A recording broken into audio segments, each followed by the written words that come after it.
we are saying in health, we want to reduce those who are, and they are, by the way, the majority of the people who are, when I spoke about hustlers, people thought I was not serious. I was very serious.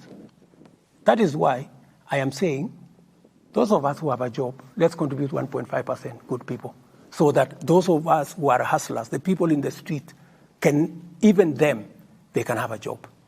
They now have 120,000 of them on a job. That's number one. On this, on the health, what are we doing? We are saying three things. Number one, for the first time, every Kenyan, even those who today cannot afford nothing, they will have a health insurance.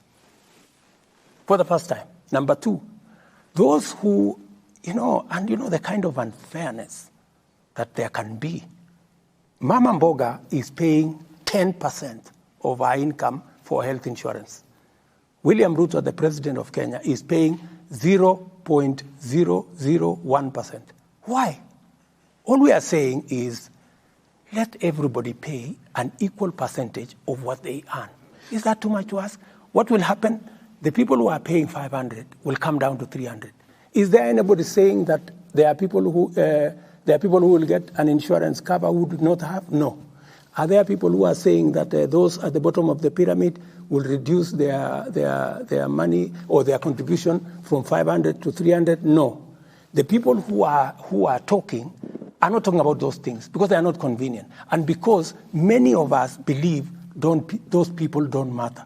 I want to tell you, my friends, those people are also Kenyans. They matter the same way we do. Let us give them a chance. And Mr. President, let us give them a chance to also participate in Kenya. Let us give that fellow, that mama who has no chance. And let me tell you, for the first time, a person who would otherwise die of cancer or diabetes or hypertension, because when they go to hospital, they are told they don't have the money. For the first time, we have a special kitty, which all of us will contribute and give everybody a chance at life. I mean, my friends, all we are saying is, let us have a country where nobody is left behind. Maybe the question... Because we are just thinking about ourselves. We are discussing how our salary is going to be, how 1.5% of our salary... There are people who have never seen who have never seen a pay slip. There are people who really, genuinely, don't have a chance at life. I am asking the rest of Kenya, please, let us give a chance at life to many more Kenyans than those of us who are employed. We are only 3 million. We have 10 million people out there. Mheshimiwa Rais, umesema kwamba makato haya mapya ya bima ya afya yatashughulikia kila Mkenya kupata matibabu. Na kwa Wakenya ambao hawana uwezo wa kulipia bima hii, mtawashughulikia vipi kama serikali? Kabisa, you have asked me the best question. Ukisoma sheria mpya ambayo tumepitisha hizi sheria 4, tumesema wale wa Kenya ambao hawawezi kulipa, serikali ya Kenya tutawalipia. Kila mtu atakuwa na bima ya afya. Uko na takwimu ni Wakenya wangapi? Na wale tayari tuko na wale ambao wako katika program hii yetu ya social cash transfer. They are about 2 million. But my estimate is that another 3 million will be in that category. People who cannot afford. Hawa pia watu karibu 5 milioni watapata bima ya afya, italipwa na serikali ya Kenya katika mpango mpya. Jameni, na wauliza wa Kenya, hata na wao ni wa Kenya, tuwafikirie. Na wale wako chini pale, karibu wa Kenya wengine karibu 8 milioni 9 ambao wanalipa saa hizi shilingi 500, tutawapunguzia shilingi 300 kwa mwezi. Na wale hawana uwezo kabisa tutawalipia. Na jambo lingine la muhimu zaidi, wacha niwaambie, hii ni ya muhimu na Wakenya wasikie. Pesa ya NHIF kwa sasa karibu 50% inabebwa na watu wanafanya kitu inaitwa fake claims. Mumesikia kwa mfano kuna hospitali moja hapa Kino. Simulisikia? Ilikuwa kwa vyombo vya habari. Ati wanafanya operation ya upasuaji kuzidi Kenyatta, Aga Khan na hospitali zingine zote combined. Ni nini wanafanya? Ukora mtupu. Yeah? Wanaenda saa zingine wanatangaza ati kuna medical camp. Lakini ile medical camp sio eti ya ukweli, ni kukusanya wagonjwa. Alafu wanachukua majina ya hao watu, wanakuja wanajaza form ya NHIF, wanawalipia wao. Alafu bila ya wale kujua, wanaenda kuclaim pale NHIF.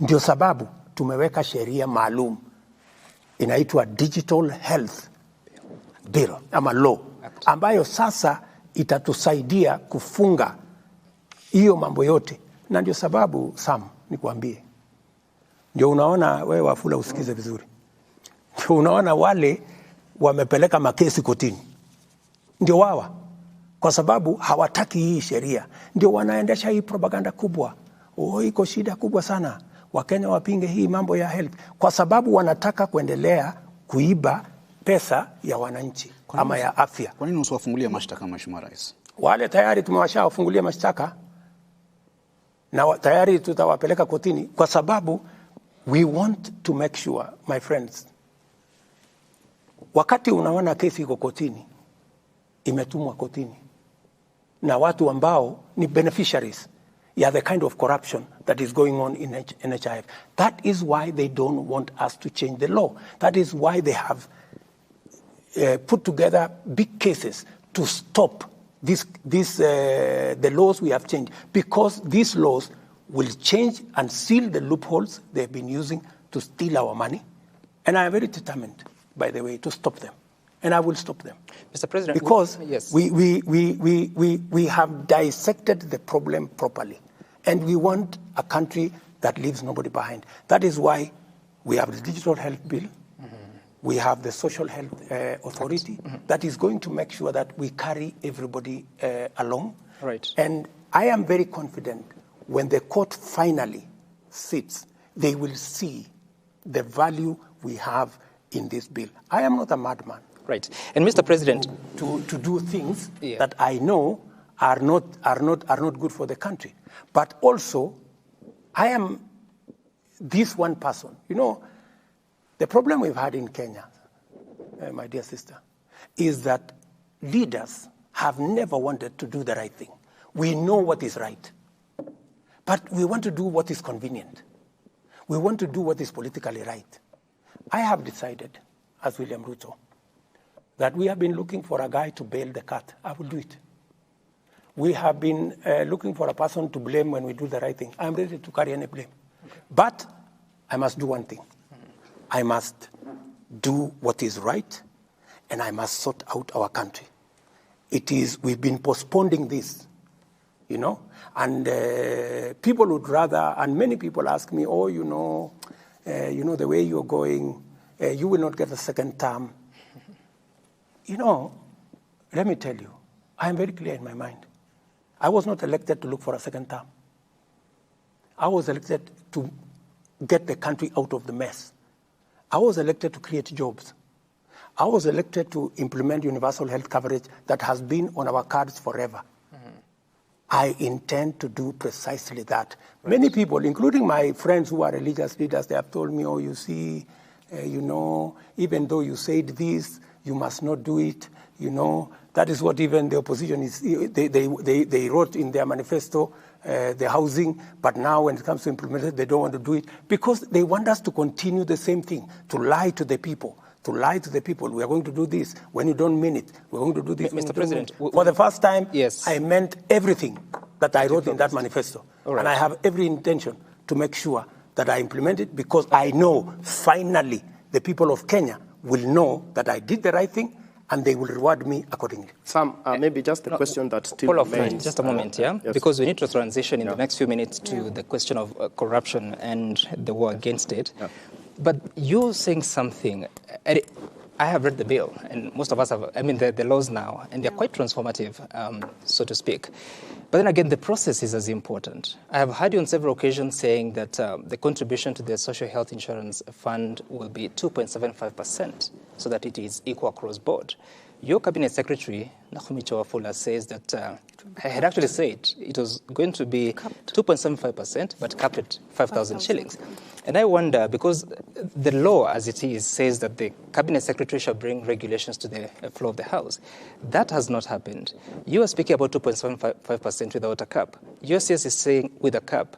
We have had the experience of rates being proposed. Just hold on. I didn't tell you that there will be no cap. I told you 2.7% provide equity. What will happen is we are taking the regulations to the public. Yeah?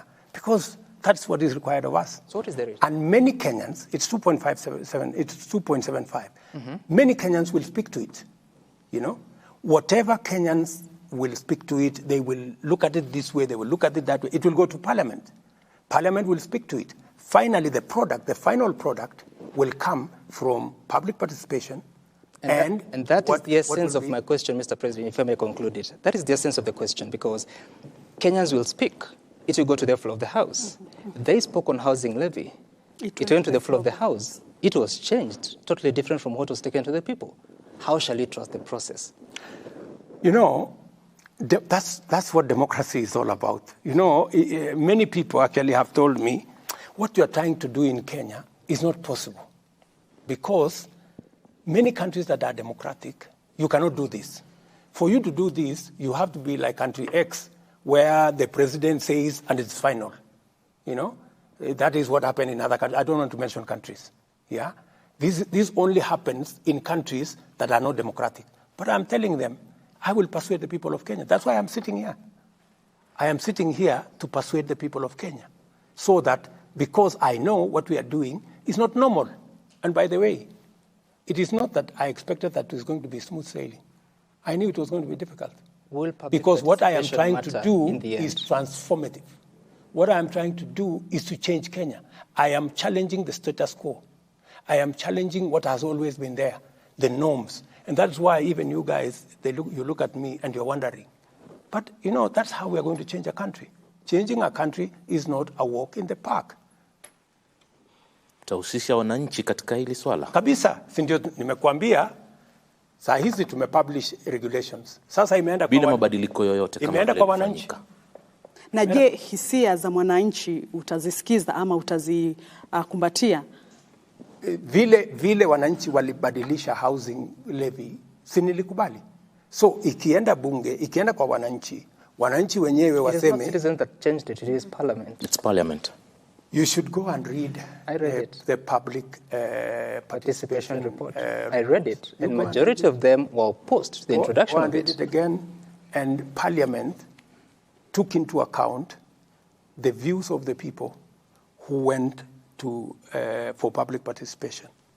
And you see, Parliament is also an independent institution. You want me to dictate to Parliament, and I will not, Sam. You know that's not possible. Mheshimiwa, naomba tuendelee na mjadala sasa katika swala